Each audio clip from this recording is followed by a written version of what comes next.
Welcome to your morning yoga flow. Start your day with energy and focus.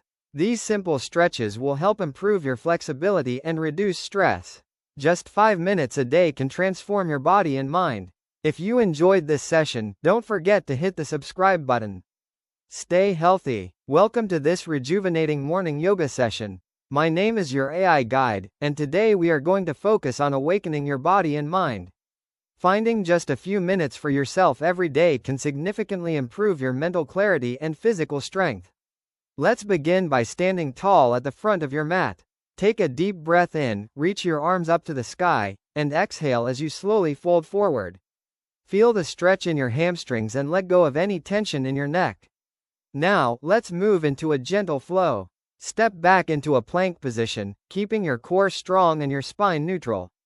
Lower yourself down slowly, and as you inhale, lift your chest into a cobra pose. Look up toward the ceiling and feel your chest opening up.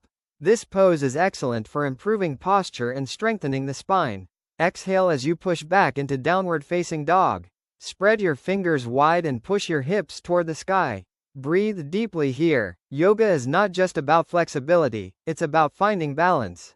Step your right foot forward between your hands and lift your torso into Warrior 1. Feel the power in your legs and the reach in your fingertips. Yoga helps in reducing cortisol levels, which is the primary stress hormone in our bodies. Transition now to the other side. Remember, it's not about how deep you go into the pose, but how mindful you are of your breath. Stay present in this moment. As we wrap up this short session, come down to a seated position. Close your eyes and place your hands on your knees. Take one last deep breath, filling your lungs completely, and exhale all the stress of the day. You've done something amazing for your health today. If you found this video helpful, please hit the like button and subscribe to our channel for more daily yoga flows. Thank you for practicing with me. Namaste.